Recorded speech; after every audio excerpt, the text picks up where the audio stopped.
Also tonight, we have new information on last night's powerful tornado in western Wisconsin. Authorities say it's a miracle more people weren't hurt when the twister swept through Rusk and Barron counties. Here's the latest. The National Weather Service saying that the tornado was on the ground for 30 to 40 miles, packing winds up to 130 miles an hour. That classifies it as an F2 tornado. As we told you last night, one person died, 25 others were injured. Let's go to Lou Ragoose now. Lou? Yeah, Randy, we're inside the mobile home park, most devastated by that tornado last night. Just take one look around me, and frankly, it just takes your breath away. 38 of the 58 trailers here completely destroyed. All but 8 of them have heavy damage. It just shows you just how much an EF2 tornado can do when it hits something like this. Now, Governor Scott Walker is here now. Walker took a tour of the damage. He spoke with several of the residents. We still don't have a dollar amount of the damage in the area. He's telling residents to document it, but all told around the area, the sheriff was estimating this morning it would be in the millions. We got our first look inside this mobile home park earlier, and it just really hits home when among the insulation and the lumber strewn around, you see baby toys, overturned recliners, and other household furniture. The damage is devastating. Then, of course, there was a loss of life. One person died while these families tried to ride out the storm. We've confirmed there's no storm shelter in this entire park. The victim who died was 46-year-old Eric Gavin, a truck driver for the nearby Jenny O turkey farm, which was also devastated by the tornado. The sheriff says, frankly, he's surprised there weren't more casualties. We have some deputies and some firefighters that their houses were damaged, and they left their house and came and helped these people. That's what makes Barron County great. And that's why we had the response we had last night. It was tremendous. It was a miracle. Now, speaking of that response, there was one touching moment we just witnessed in the last few minutes. Police helping a woman rescue a pet that survived the tornado 24 hours after it happened. Take a look. I'm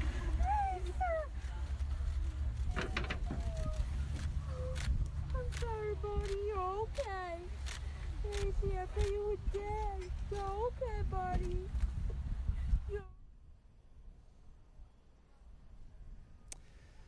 So a happy moment for that family, although they are still missing a dog that they may have lost in this storm. As I mentioned, Governor Scott Walker is here right now. He's addressing the cameras, and we'll bring you more about what he's saying coming up at 6. Back to you. All right. Thank you, Lou. Well, you likely haven't driven anywhere lately where you didn't run into construction.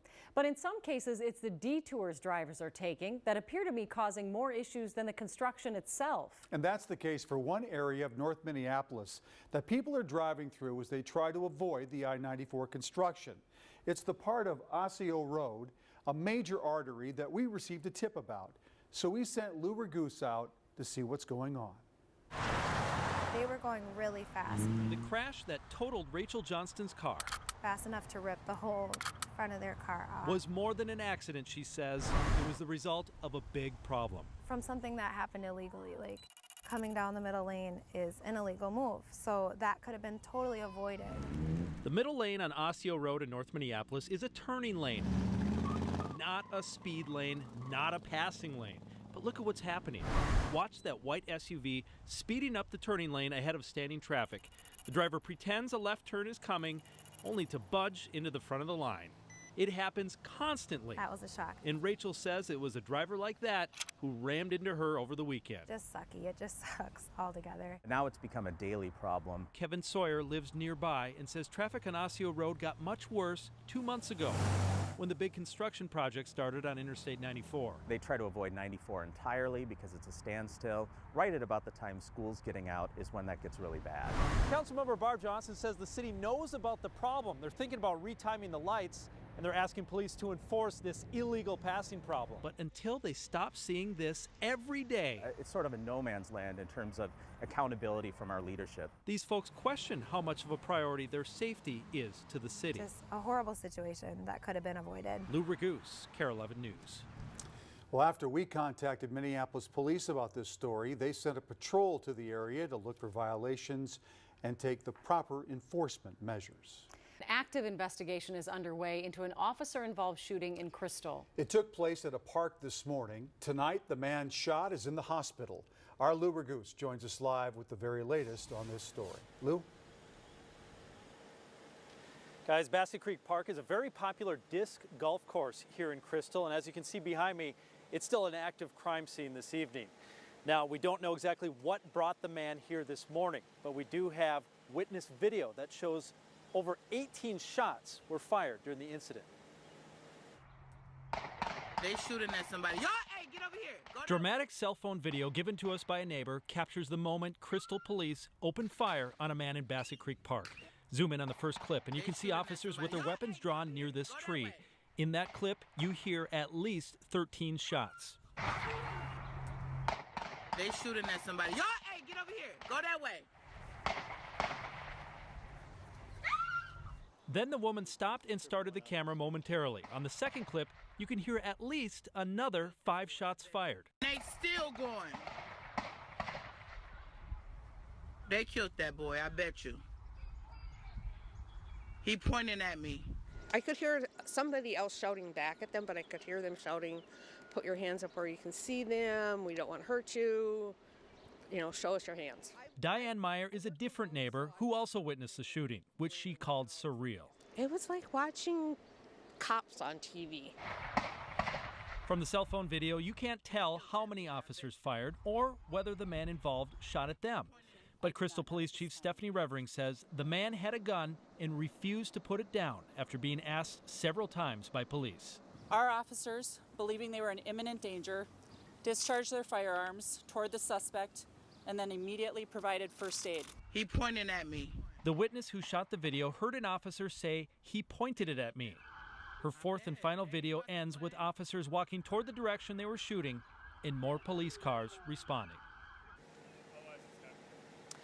Now, the officers were not wearing body cameras. In fact, the Crystal City Council at its last meeting passed a pilot program for body cameras, but officers won't start wearing them for a couple weeks here. The Bureau of Criminal Apprehension has taken over this investigation. Back to you. All right. Thank you, Lou. At the Capitol. To traffic now, and one particular trouble spot that is causing more than just headaches for commuters. This is a trouble spot where the new Highway 610 extension merges into I-94 West in Maple Grove. Not only is traffic getting worse, so are the wrecks. Lou Ragoose talked with one woman who knows that all too well. Head injuries, head staples. Tracy Ellis is still feeling the effects of the crash. The pain, the shock. Her car got it from the back and front. Kind of like an accordion. After she was rear-ended while stopped in gridlock. That's her black SUV in the middle, pushed into the car in front of her. The chain reaction leading to a 6-car pileup. It was a little startling to see. Tracy was on her way home from work on I-94, a route she's very familiar with. Every day, yes, that's my regular commute. But the traffic, she says, has sharply changed since the December completion of the Highway 610 project. It's definitely a hazard and dangerous, and there's just nowhere for cars to go. Tracy and several other drivers have told us where Highway 610 now merges onto I-94 in Maple Grove, cars now back up, sometimes for miles during the evening commute. Slowdowns or stop traffic. And that, we've found, has led to more crashes on that stretch of interstate. I sorted through 16 months of I-94 crashes to narrow down to this 7-mile stretch of westbound interstate affected by the 610 project. In the first 123 days since the project finished, there were 53 crashes. But during those same days the year before, there were just 29 crashes. That means crashes are happening here 83% more frequently since the project finished. There was some expectation of probably some slowdowns in that area. It's maybe a little bit worse than we anticipated. Admitting there's a problem, Brian KARE, the Director of Traffic Operations for MnDOT, says this summer they will change the striping on the merge area. So that people can utilize the entire merge area and maybe not merge on quite so quick. It has been planned for an additional lane. It's just not there yet. Maple Grove Director of Public Works Ken Ashfeld says the larger vision for Highway 610 includes another traffic lane in I-94 and other features, all of which need to be budgeted as part of future projects. He says that's the way many of our highways are built, in stages. Still, Tracy begs the question. It needs to be something that is safe, otherwise what's the real benefit to us? Lou Ragoose, KARE 11 News. Morning jury selection begins in the trial for the officer accused of shooting and killing Philando Castile. It was during a traffic stop in Falcon Heights. The trial is expected to last 3 weeks, with jurors deciding if that shooting was manslaughter or self-defense. So how did we get to this point? KARE 11's Lou Goose brings us up to speed. Stay with me. It was the Facebook Live seen around the world. He had a firearm and he was reaching for his wallet, and the officer just shot him in his arm. A man lying in the driver's seat, dying. Please don't tell me that he's gone. Please, officer, don't tell me that you just did this to him. A police officer pointing his gun through the... Get his hand out. You told him to get his ID, sir, and his driver's license. And a woman recording and narrating while her 4-year-old daughter comforts her. It's okay, I'm right here at you. It's shocking. The BCA has been called in to investigate this officer-involved shooting. We soon learned the officer who fired his gun 7 times into the car on July 6, 2016 was Geronimo Yanez, a St. Anthony police officer patrolling in Falcon Heights. The man killed was Philando Castile, a 32-year-old elementary school lunchroom worker who had a handgun in his pocket and a permit to carry. His girlfriend, Diamond Reynolds, was the woman on the live stream. I didn't do it for pity. I didn't do it for fame. I did it so that the world knows that these police are not here to protect and serve us. As protesters immediately gathered outside the governor's mansion, it became clear. This was another case of a black man killed by a police officer that would have far-reaching implications. Would this have happened if those passengers, the driver and the passenger, were white? I don't think it would have. Governor Mark Dayton weighed in, angering those who say Yanez deserves a trial before judgment is passed. And in the meantime, we learn more about what led to the traffic stop. The 2 occupants just look like people that were involved in a robbery. 4 days before the shooting, Officer Yanez responded to an armed robbery nearby at a convenience store on Larpenteur Avenue. Prosecutors say this is Yanez's voice before pulling Castile over for a broken taillight. The driver looks more like one of our suspects just because of the wide set nose. Castile's uncle calls it racial profiling. I just think that that's not a good enough excuse to pull anybody over and then end up dead behind that. Meantime, protesters demanding the officer be charged spill onto Interstate 94, leading to police injuries and assaults. Frustrations mount as protesters are removed from the street outside the governor's mansion. Come on now. And you're laughing because you're killing pig. Then in November, Philando Castile was not resisting or fleeing. The prosecutor's decision. There simply was no objective threat posed to Officer Yanez. In announcing he's charging Officer Yanez with manslaughter, Ramsey County Attorney John Choi read what was said in the moments leading up to the shooting. Sir, I have to tell you that I do have a firearm on me. Officer Yanez then said, okay, don't reach for it then. Filling the gaps of what the Facebook live stream didn't show. Philando Castile moaned and uttered his final words. I wasn't reaching for it. I'm just glad that we have came to this chapter, and it's the beginning to a different chapter. The next chapter, Yanez's manslaughter trial. His attorneys tried. We believe he could get a fair trial outside of the city of St. Paul. And failed to move the case outside Ramsey County, claiming all the pretrial publicity makes it impossible for a jury to treat Yanez fairly. County attorney giving a press release where he opines Patrolman Yanez is guilty, and that's totally unethical and wrong. Yanez's attorneys insist there's much more to the case than the Facebook live stream we all watched a year ago. Through court hearings and filings, they say their client feared for his life because Castile had a gun and didn't follow police orders. Was it manslaughter or self-defense? A jury of 12 will now decide. Lou Goose, KARE 11 News. Welcome to Tuesday Night Show. We're having a few technical difficulties, so I'll do all the talking and Rena will stand here and look lovely. It is the trial folks are talking about nationwide tonight. St. Anthony officer Geronimo Yanez charged with second-degree manslaughter for the shooting death of Philando Castile. Cameras are not allowed in that courtroom. Reporters can't even have their cell phones turned on, so we rely on the eyes and ears of our reporter in court, Lou Goose, who we doubled down with tonight to get more on the evidence that was presented today. The officer just shot him in his arm. Told him not to reach for it. I told him to get his hand out. You told him to get his ID, sir, and his driver's license. Oh my God, please don't tell me he's dead. So everyone saw the Facebook Live video of Diamond Reynolds, but virtually nobody has seen the dash cam squad video. What was it like seeing that? Well, so when you're watching it, it's a bit surreal because you've imagined what this video must look like, and then all of a sudden you're watching it. And as I said yesterday, the striking thing about it is how quickly everything happens. You see Officer Yanez walk up to the car. He tells them the reason he pulled them over is because they had a brake light out. Okay. And he said, so do you have license and proof of insurance? Yeah. And then there's a pause. And then as he is handing over what we now know is the insurance card, you see the officer put it in his pocket, and as he's doing that, Philando tells him, and sir, I have to tell you, I do have a firearm. And then the Officer Yanez says, okay, don't reach for it then. And then you hear that Philando's saying something in response, but from our view in the court, you can't really hear that. And then you hear, don't pull it out, and then the shots start. Even if you have a transcript to read what they're saying, it happens so much quicker than that. And all of a sudden, 7 shots are fired. And the shots happen so quick that I only counted 4. Really? Yeah. Keep them up! Face away from me and walk backward. Keep walking. Well, we did watch Facebook Live video too today, by the way, and that seemed to create more emotion in the courtroom than the actual video of the shooting. Why? I think because you're watching a man die, and it's just disturbing to watch. There was a juror who was wiping away tears, and that's probably worth mentioning. Diamond Reynolds, you know, all along has said he was reaching for his wallet, but then we learned on May 31st that she talked to prosecutors again and said, well, he was reaching to unbuckle his seatbelt so that he could get his wallet. And then she said his wallet was on his left pocket, and earlier she said on the right pocket. Either way, is that something that the defense is attacking? They're jumping onto that, yes. Where's your credibility? You can't remember certain important details? The defense wants to frame it as Diamond Reynolds' credibility versus Officer Yanez's credibility. To me, it sounds like this all boils down to, did Philando grab his gun?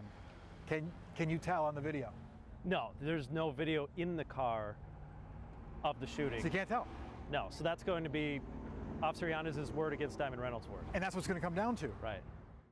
Begin with testimony of a woman whose Facebook account of her boyfriend's shooting grabbed worldwide attention. Diamond Reynolds speaking out at the trial today of the officer who shot and killed Philando Castile. KARE 11's Lou Raguse was in the courtroom and joins us live with what happened today. Lou? Julie, Diamond Reynolds' testimony was emotional and effective for the prosecution, but the defense was able to do what they wanted with cross-examination as well. Then after that, the other witness to the shooting, Officer Yanez's partner, took the stand. The 2 occupants just look like people that were involved in a robbery. With Officer Geronimo Yanez's partner on the stand, the jury heard the radio conversation between the 2 officers before Yanez pulled over Philando Castile. The driver looks more like one of our suspects just because of the wide set nose. Officer Joseph Kauser, who's no longer with the St. Anthony Police Department, admitted he's good friends with Yanez. When asked if he saw anything during the traffic stop before the shooting that alarmed him, he said no. On the squad car camera footage, Kauser is visibly startled when shots ring out. He had a firearm and he was reaching for his wallet. Earlier, Castile's girlfriend finished her testimony, the jury watching the Facebook live stream Diamond Reynolds filmed as Castile died. One juror wiped away tears. When asked why she made that video, Reynolds said, quote, because I know the people are not protected from the police. I wanted to make sure if I was to die in front of my daughter, someone would know the truth. But defense attorney Earl Gray was able on cross-examination to get Reynolds to admit several things that helps their case. She said Philando Castile bought the marijuana that was found in the car. And apparently interviews she gave with investigators over the last year contradicted whether she thought Castile was reaching for his wallet or trying to unbuckle his seatbelt. So now the prosecution's theory is that Castile may have been trying to unbuckle his seatbelt in order to better reach his wallet. When Officer Kauser was on the stand, he tried to form most of his answers in a way that would help his friend, Officer Yanez.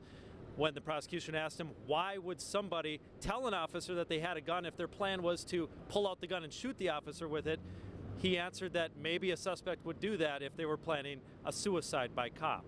We'll have much more about today's testimony coming up at 6. Julie? All right. Thank you, Lou. We begin with those courtroom developments in Officer Yanez's manslaughter trial. The prosecution continues to lay out its case to try to prove Officer Yanez was negligent when he shot and killed Philando Castile during a traffic stop. Lou Raguse is live in St. Paul with more from the courthouse. Lou?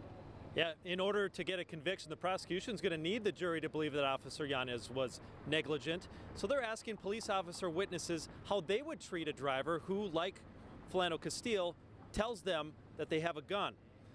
Yanez's partner, Joseph Kauser, was testifying, telling the jury everything he saw leading up to and during the shooting. Then the prosecutor asked him about drivers with guns, and he said that he would tell them to put their hands on the steering wheel and ask them where the gun is located. Officer Yanez did neither. Then a Roseville police officer who was among the next to arrive at the scene testified. When he was asked the same question, he gave a very similar answer. Quote, typically, the first thing I tell them is to keep their hands on the steering wheel, ask them where the gun is and what type of gun. Also today, the prosecution zoomed in on the squad car dash cam video to show that Officer Yanez was removing his gun from his holster as soon as Castile told him that he had a gun. Now, there was a lot of conflicting testimony today. This morning, Philando Castile's girlfriend, Diamond Reynolds, testified that Castile always kept his gun holstered in the front of his pants, and he did so on the day of the shooting. But then later on this afternoon, we heard from an officer who testified that after the shooting, he removed Castile's gun from his right pants pocket. And then we also heard from a fire paramedic who said that he witnessed that. So there'll be more tomorrow as the prosecution continues its case. Julie? All right. Thank you, Lou. Now to the trial of Officer Geronimo Yanez. Today, jurors heard a lot more about the term use of force and what is considered appropriate for police officers. KARE 11's Lou Raguse was back inside the courtroom today and joins us now with the latest. Lou? Julie, the prosecution's expert is Jeff Noble. He's a retired police officer with a law degree who consults and lectures across the country on police use of force. And when asked his opinion on this case, he said, quote, it is my opinion that Yanez's use of force was objectively unreasonable. It was excessive and inappropriate. The reasons he gave were that he thought no objective police officer would think Philando Castile was a threat. He said Yanez did not give clear commands, and he does not believe that Officer Yanez saw a gun. Earlier today, the focus of the testimony was on forensic science. Following the shooting of Philando Castile, the State Bureau of Criminal Apprehension took over the investigation. And today, BCA forensic scientist Lindsay Garfield testified that they found 5 shell casings on the ground and 2 inside Castile's car.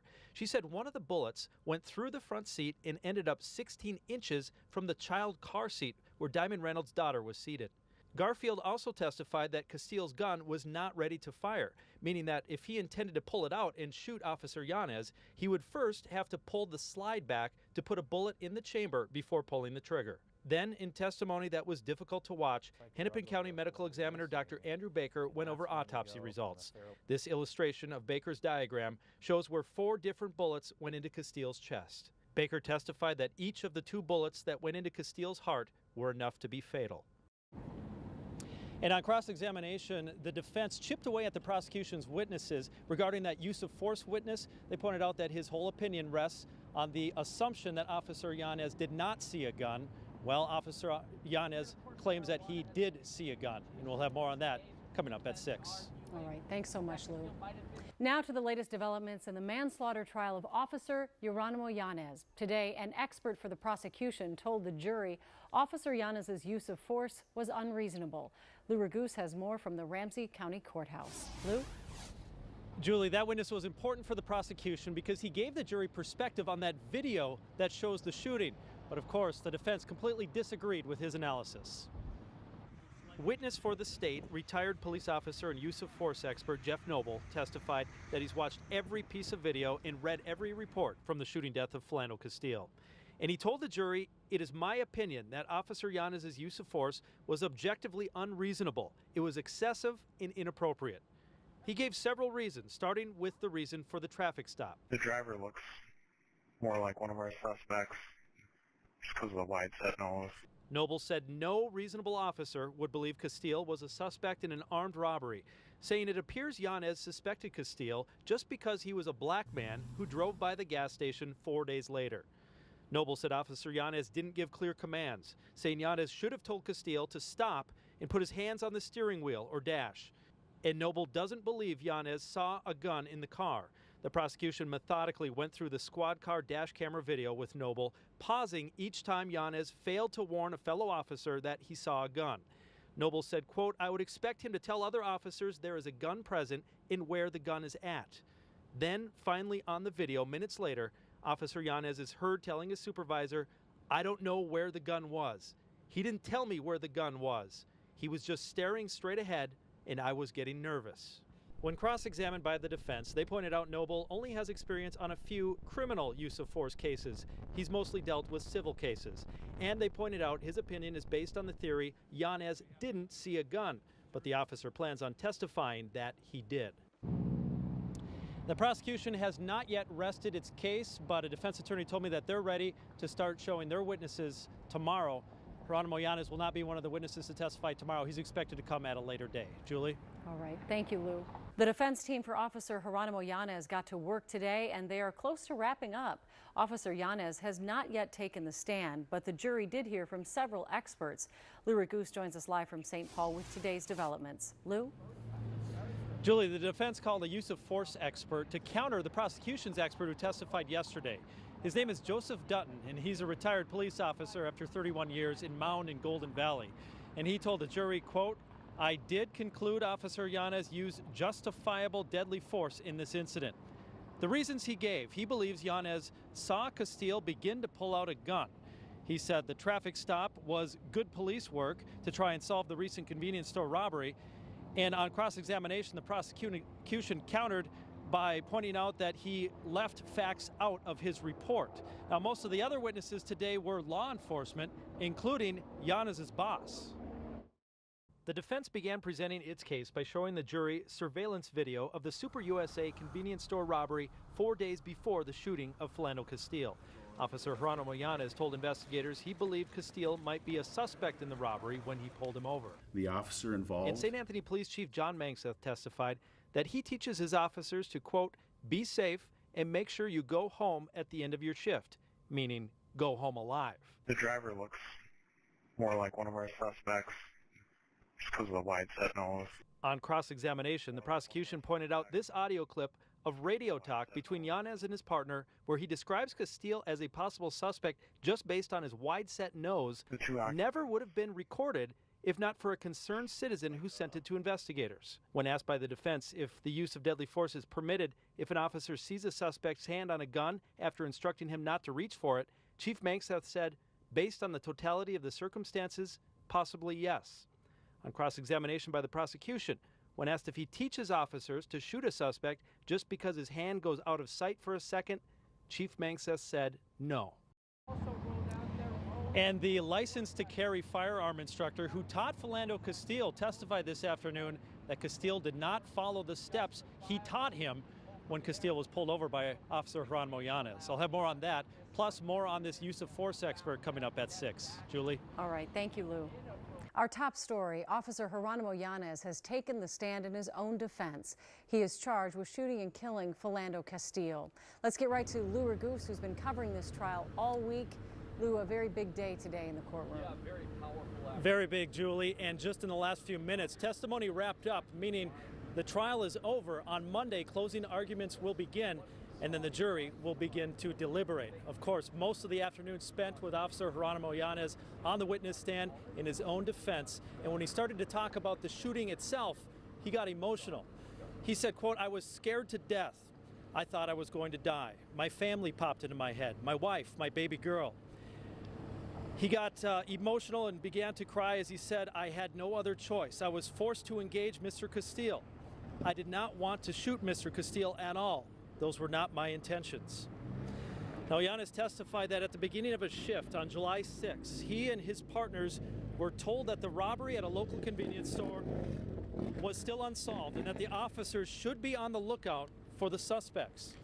He testified that as he saw Philando Castile drive by, they made eye contact. He said, quote, "He gave me the deer in the headlights look." He said that that is actually a phrase used in law enforcement, that something has either happened, is happening, or could happen. He said that that triggered that he looked like one of the suspects from the armed robbery of the convenience store. Yanez went on to testify that as he stopped Castile and walked up to the car, he said, "Immediately I was hit with the odor of burnt marijuana from within the vehicle." He said that Mr. Castile had one hand on the steering wheel and the other hand below it. He said that when he asked Castile for his license and insurance, He said at that point, Castile had his left hand on the steering wheel, right hand below it, but then began to reach. He said he had his hand down by his right thigh. He said, I was able to see his right hand. It was in a C shape, and he continued to pull out the firearm. He said, quote, I was able to see the top of the slide and the back of the tab.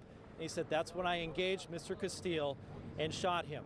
He went on to testify that he intentionally held his gun up and shot in such a way to not harm the passenger, Diamond Reynolds, and her daughter in the back seat.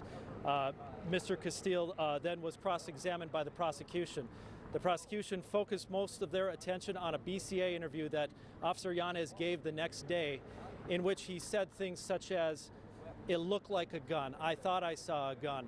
And they pointed out that he never directly said that I definitely saw a gun. And the night of the shooting, again, he didn't describe actually seeing a gun. And that becomes very important in this case because Officer Yanez says now that he did indeed see a gun, and the jury will have to believe that in order to acquit him. So again, closing arguments are going to come on Monday. The case is wrapped up, and then the case will be in the jury's hands. Julie? Ulu, you've been covering this trial since the very beginning, since jury selection. What are a couple of the things that have really stood out to you this week? Well, first of all, the video. The prosecution relied on the dash cam video taken from Officer Yanez's car. They showed that in the opening statements. We probably saw it 6 to 10 times over the course of the trial. The prosecution is using, I think, the shock of what you see and just allowing the jury to draw conclusions just based on the video. And meantime, the defense, in presenting its case, did not show the video once. I thought that was one of the top things that stood out to me. And possibly another part that's going highly unmentioned is there was another witness for the defense this morning, a use of force expert, who was extremely polished and gave a demonstration to the jury with a pair of shorts that were a replica of the shorts that Philando Castile was wearing. He put a replica gun into the pocket and showed just how close to the surface of the pocket that gun sat, telling the jury, you know, trying to create that doubt and trying to show that it was possible that Officer Yanez did indeed see that gun. All right. Well, we sure appreciate your reporting. Excellent job. Thank you so much, Lou. You're welcome. We have a highly anticipated day in the trial of Geronimo Yanez. This afternoon, Yanez took the stand in his own defense. At times, he was emotional, even sobbing through some of his testimony. While the courtroom was packed, very few people have been able to personally experience this trial.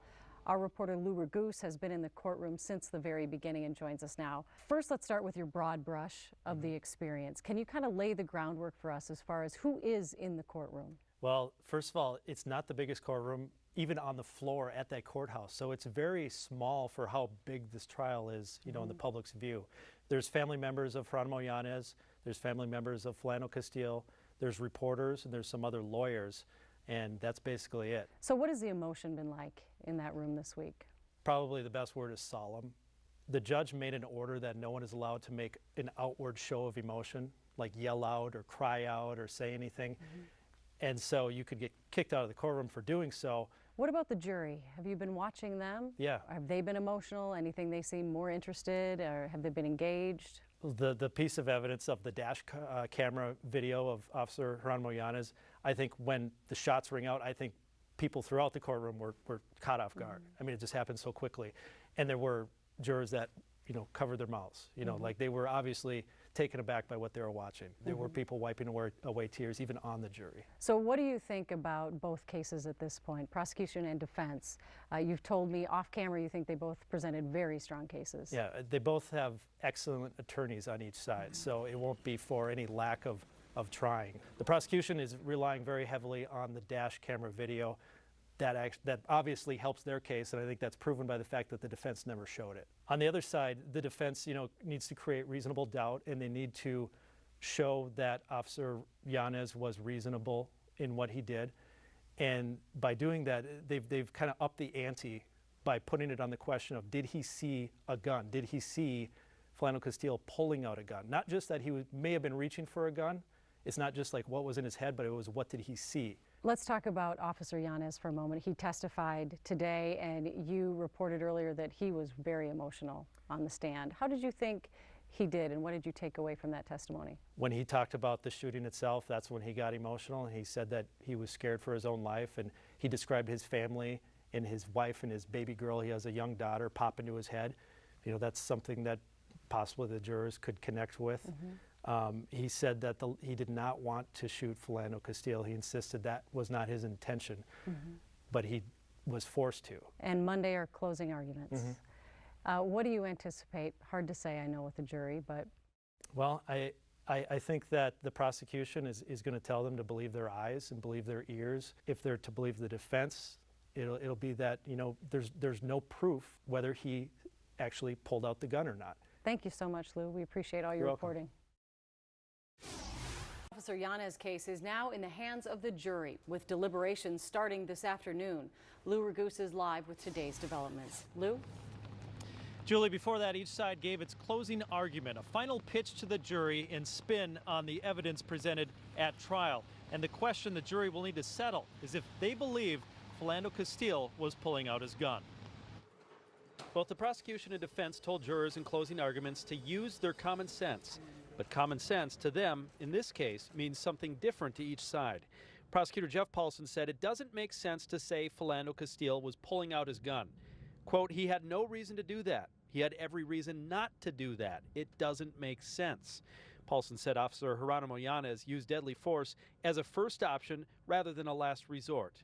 Defense attorney Earl Gray told the jury Philando Castile's actions led to his own death by being stoned and not following Officer Yanez's orders. And why would Yanez shoot, Gray asked, unless he saw Castile's hand on the gun? Quote, he knew where the gun was and he described it. How did Officer Yanez know that unless he saw it? Gray accused the prosecution of taking statements following the shooting out of context and ended by saying, quote, it's not that hard of a case. Think about it. Think about an officer in that position. And the jury went home at 4:30 p.m. today. The final panel of 12 consists of 7 men and 5 women. 2 of the jurors are black. The rest are white. They'll be back here at 9 a.m. to continue their deliberations. Julie? All right. Thank you, Lou. 12 jurors are now deciding the fate of Officer Geronimo Yanez, the man who shot and killed Philando Castile during a traffic stop last summer. Prosecutors and the defense team for the St. Anthony officer completed closing arguments this afternoon, and our Lou Raguse was in the courtroom for all of it. He joins us live now from St. Paul. Lou? And Randy, attorneys for each side in closing arguments told the jury that deciding this case should be easy. The reasons, of course, were quite different. To determine if Officer Geronimo Yanez is guilty or innocent of manslaughter, the jury will first need to decide whether they believe Yanez's testimony that he saw Philando Castile begin to pull out a gun. Being nervous is not a reason to pull the trigger, Prosecutor Jeff Paulson said during closing arguments. Paulson pointed out comments Yanez made following the shooting, such as, I don't know where the gun was, and the next day to investigators that he saw an object and it was dark. Paulson said, you have to be sure before you shoot. He wasn't even close to being sure. Defense attorney Earl Gray told the jury they aren't claiming Philando Castile was going to shoot Officer Yanez, just that he was pulling out his gun and wasn't following orders. Gray said, Officer Yanez thought he was going to die. Why else would he do this? Gray argued marijuana played a big role in Castile's death, and the shooting never would have happened if Castile wasn't stoned because he might have followed orders. Gray said the prosecution failed miserably to prove their case beyond a reasonable doubt.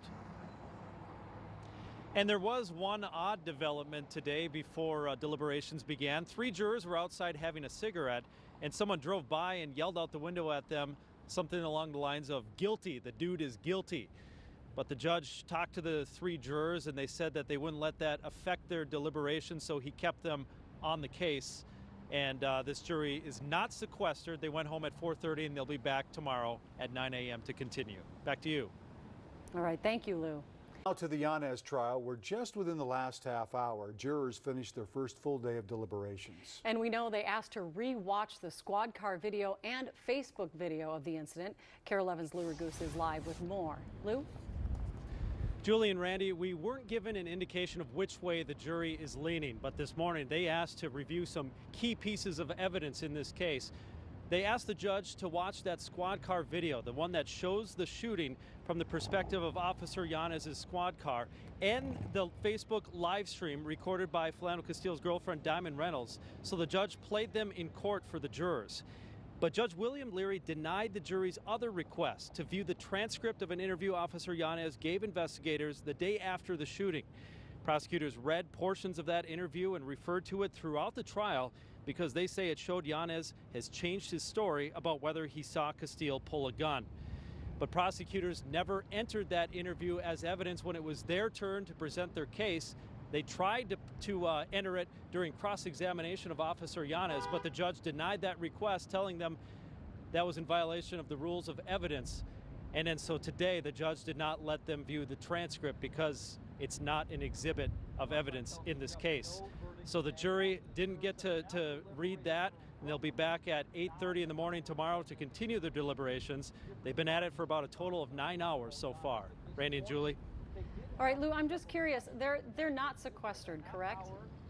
They're not sequestered. That means that they're not staying at a hotel nearby. They're able to go home at the end of the night to be with their families, but the judge tells them to stay away from all media, social media, and any other way that they might read about this case.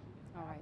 Jurors plan to get an earlier start tomorrow morning as they deliberate the fate of Officer Geronimo Yanez, who's on trial for the shooting death of Philando Castile. They finished their first full day of deliberations today without reaching a verdict. We're going to go to Lou Raguse. He's live from the Ramsey County Courthouse. Lou?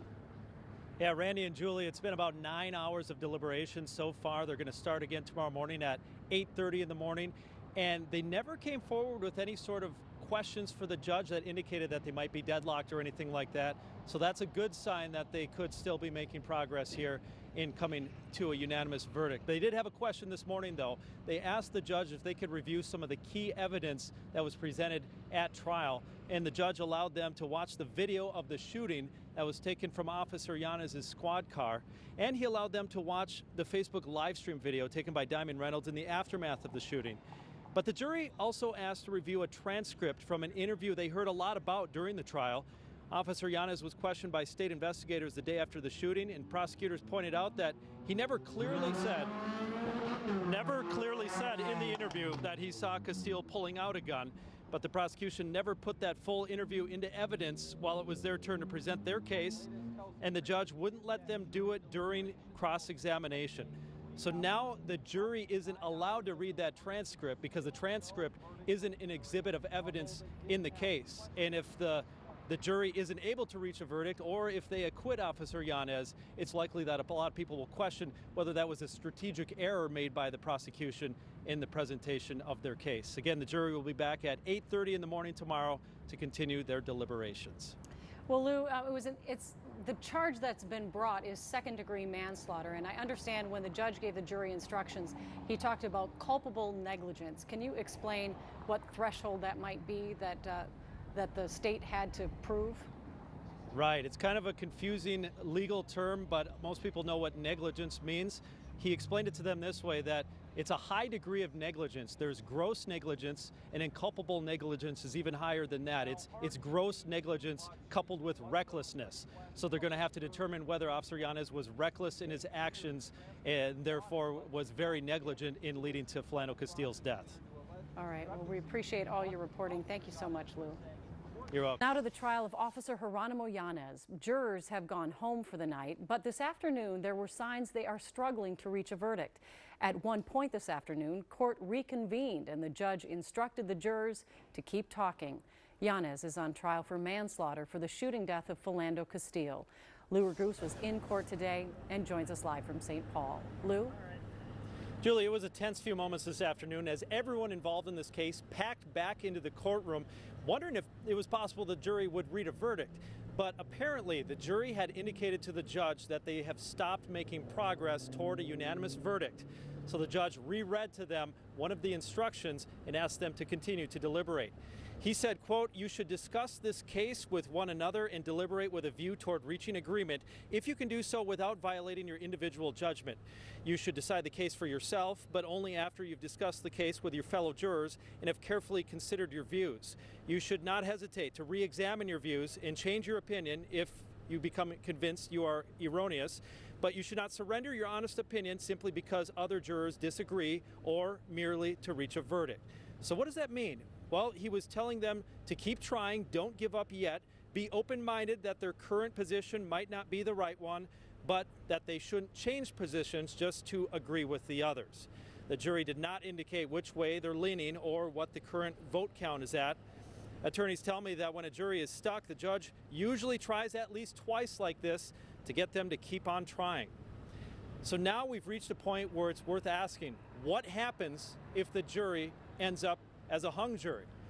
Well, in that case, the judge would declare a mistrial if he feels that the jury will not be able to reach a unanimous verdict. Then it will be up to the county attorney to decide whether or not to retry the case. And a new trial would likely come weeks or months later as both sides get a transcript of this trial to begin working on how they would use different strategies going forward. Of course, that we're not to that point yet. It's not a hung jury yet. They are continuing to deliberate. They're going to be back at it tomorrow morning at 8:30. Julie.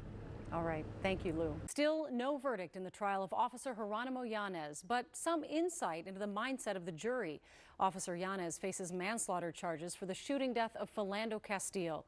Let's go live to Lou Raguse, who's been at the courthouse all day. Lou? Julie, it appears this jury's deadlocked, but Judge William Leary won't call it a hung jury just yet. He reread a jury instruction and told the jury to continue deliberating. In that instruction, Judge Leary asked jurors to re-examine their views and change their views if they're wrong, but not to change their views just to reach a verdict. It's clear the jury is struggling to come to a unanimous decision whether Officer Geronimo Yanez is guilty or not guilty in the shooting death of Philando Castile. But typically, a judge instructs jurors to keep trying before declaring a mistrial, just as Judge Leary did today.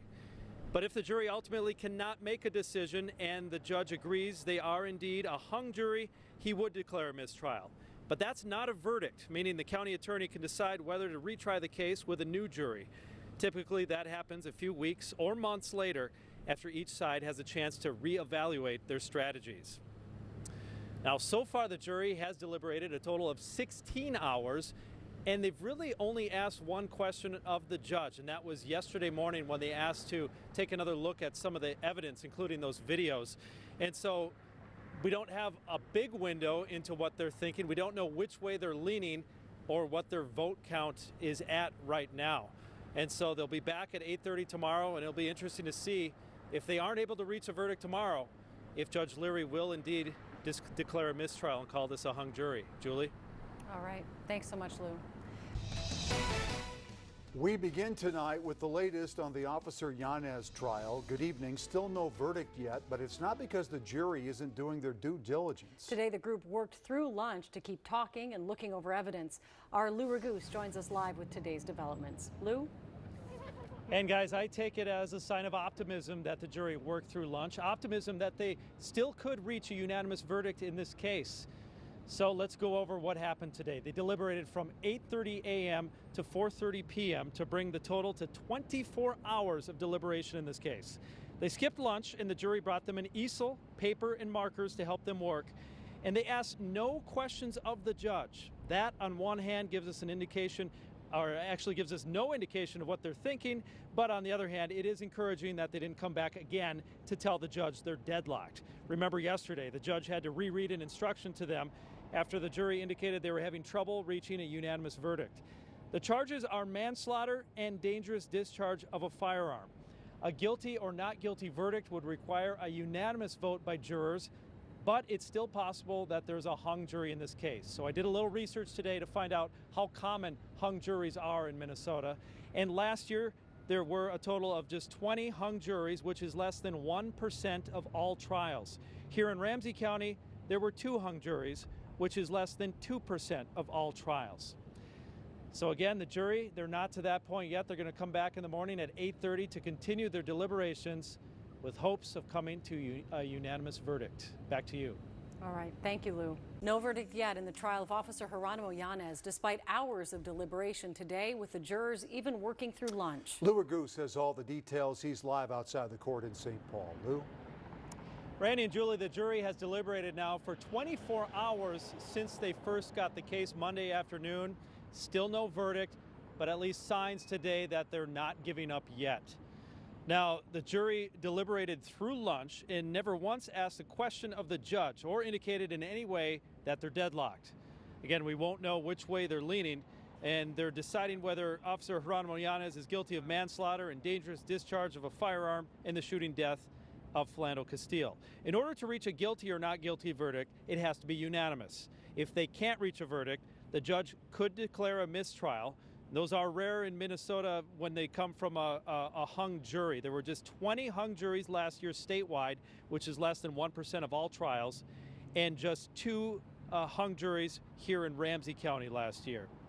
But you could take today's full day of deliberations without asking any questions, working through lunch, as a positive sign that they're still working toward a unanimous verdict. We'll find out tomorrow.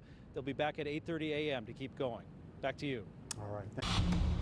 Told him not to reach for Not guilty on all counts. My son loved this city, and this city killed my son. In the trial that the world was watching, This is a fair trial all the way around. a jury clears Officer Geronimo Yanez in the shooting death of Philando Castile. Tonight, team coverage, and it begins right now.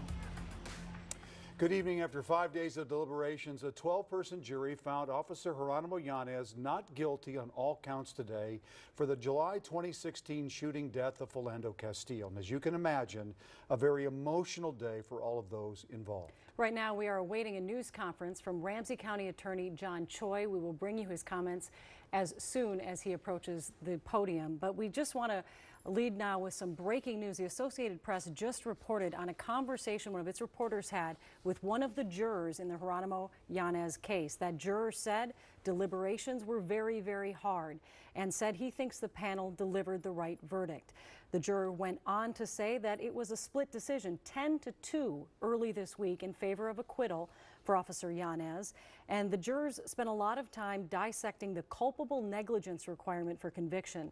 He says the last 2 holdouts eventually agreed on acquittal. He would not identify the 2 holdouts, but he did say they were not the jury's only 2 black members.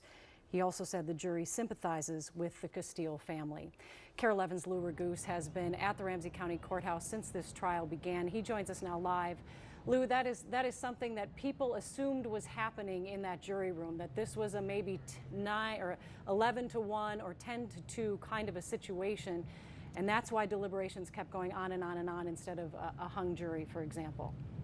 Yeah, it sure seemed like there were 1 or 2 holdouts there, and that the jury believed that they eventually could reach a unanimous verdict rather than just give up and have a hung jury. And it's also interesting to hear that they were looking closely at that definition of culpable negligence. In order to convict Officer Geronimo Yanez, they would have had to determine that he showed culpable negligence in the death of Philando Castile, and that's such a high standard. It was described in court to us as being gross negligence coupled with recklessness.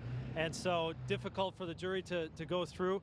They did deliberate for 29 hours all told, telling the judge at one point that they were stuck. But in the end, they delivered the not guilty verdict that let the Yanez family cry out in relief and the Castile family cry out in pain.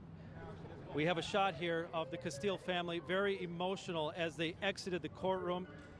There were already loud cries and expletives as soon as the verdict was read. Frustration pouring over. Just minutes later, Valerie Castile, Philando Castile's mother, spoke in front of the cameras for several minutes. Let's take a listen. My firstborn, 1 son, died here in Minnesota. Under the circumstances, just because he was a police officer, that makes it okay. Oh, now they got free reign.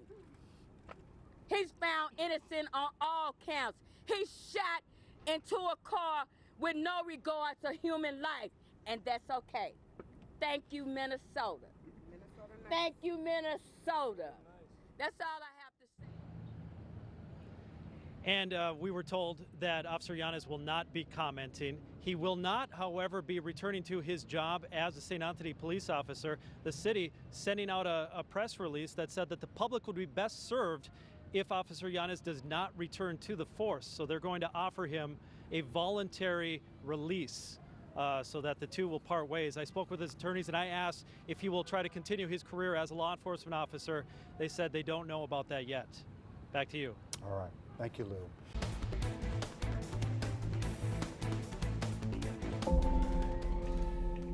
For them jurors to not have enough human empathy and a conscience to just do the right thing, that just baffles me. but he made a horrible mistake from our perspective.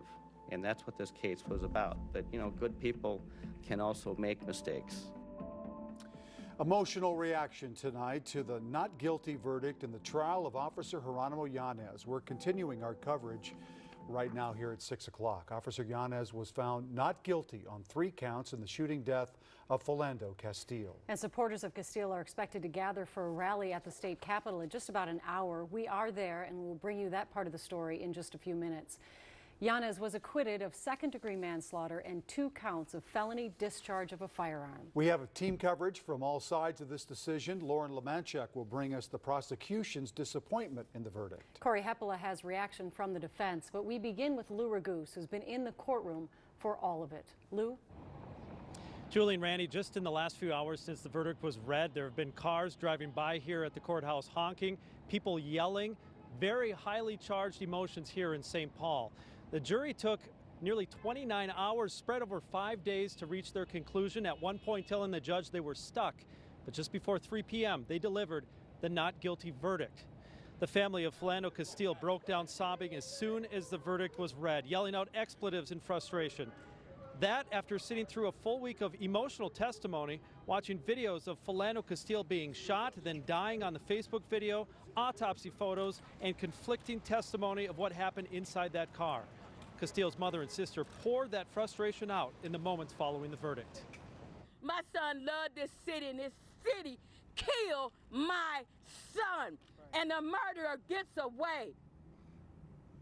Are you kidding me right now? We're not evolving as a civilization, we're devolving. I know my brother. My brother would never, ever put Diamond in danger or Dayana in danger because he loved that little girl.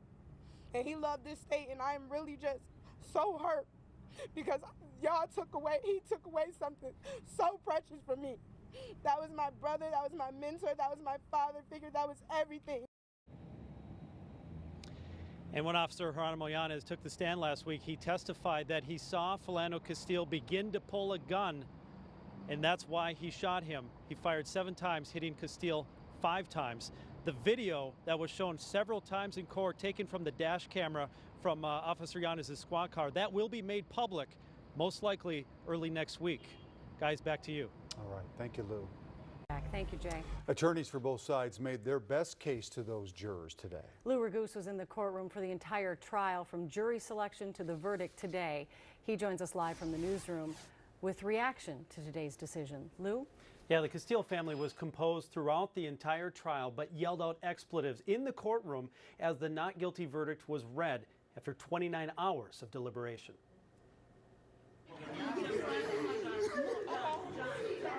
A not guilty verdict often means relief on one side. He was very relieved. He's glad it's over. And deep pain on the other.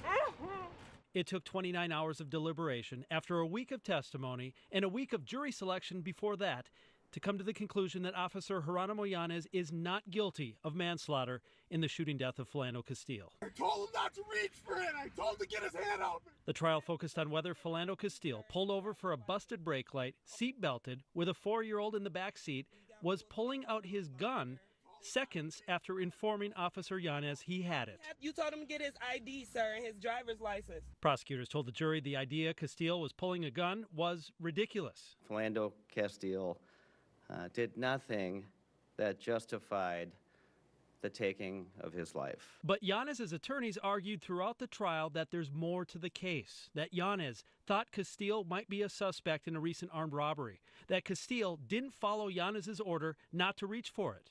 In my opinion, the case should have never been charged. The defendant, tears on the witness stand, told the jury he had no other choice. He feared for his life. And the jury's not guilty verdict showed they believe Yanez acted as any reasonable officer would, bringing one side relief. This is a fair trial all the way around. And the other, pain. And the city of St. Anthony announced today that they think the public will be better served if Yanez is no longer an officer in their police department, so they will offer him a voluntary separation agreement. His attorney told me he doesn't know yet if Yanez wants to continue a career in law enforcement, and he told me Yanez did not want to comment today. Back to you. All right, thank you, Lou. For joining us, we begin tonight with dash cam video of the Philando Castile shooting, never before seen by the general public. It is among the just released evidence from the Officer Yanez trial, and it is difficult to watch.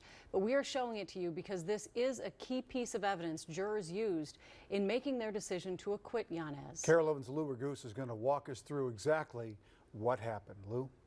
Yeah, this video.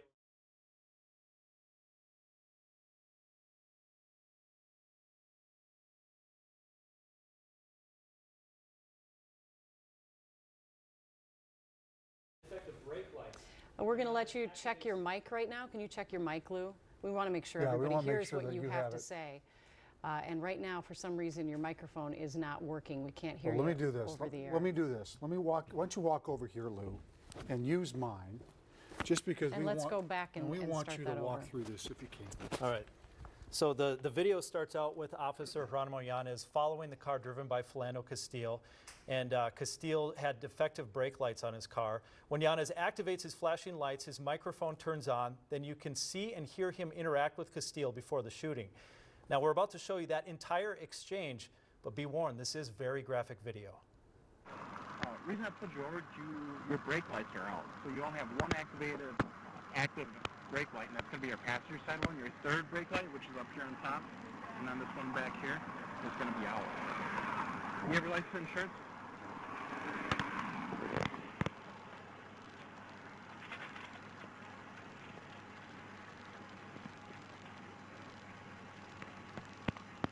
Sir, I have to tell you, I do have a firearm on me. Don't reach for it then.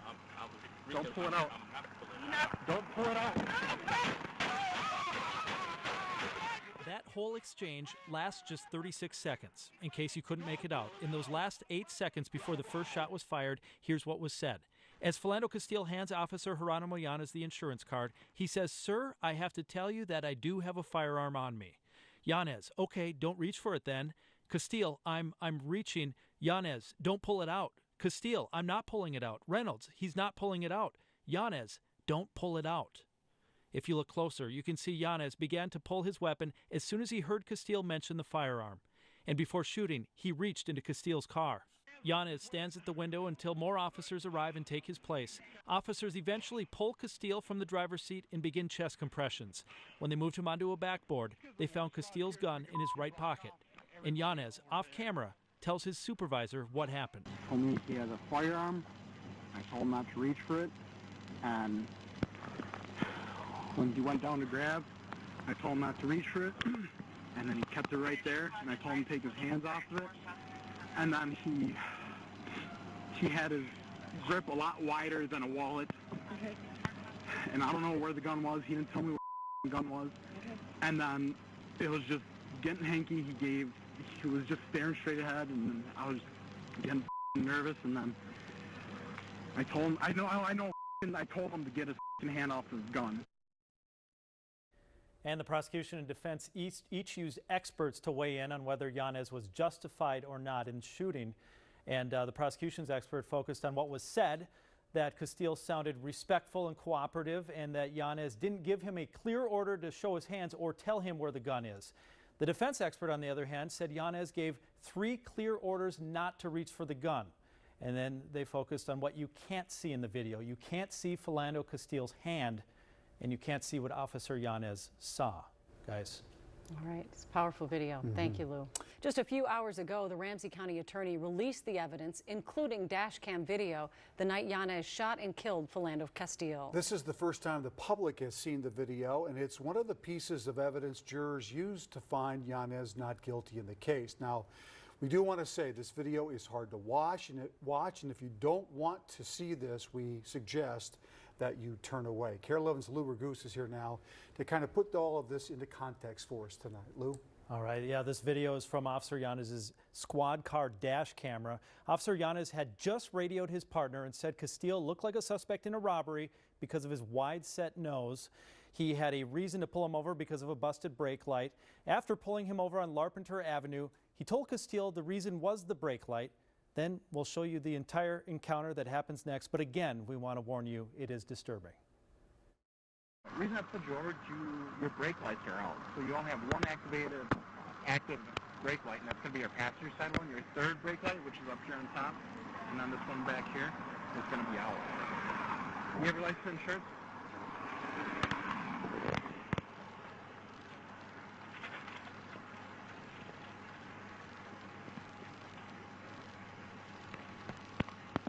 Sir, I have to tell you, I do have a firearm on me. Don't reach for it then. Don't pull it out. Don't pull it out.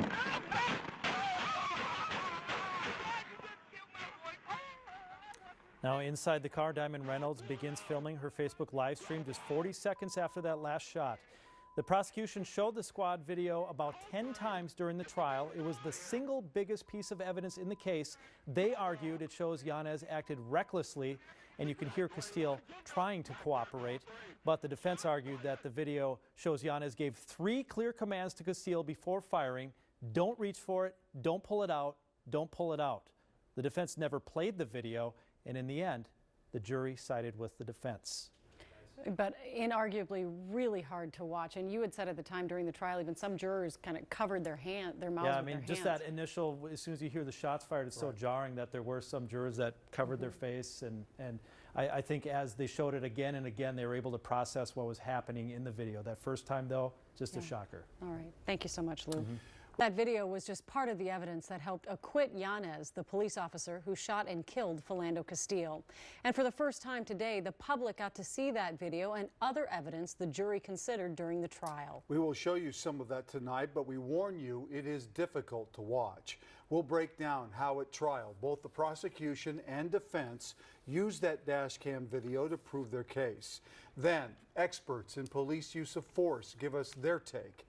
And a look at the other evidence released today, including an interview not played during the trial. We start with Lou Raguse.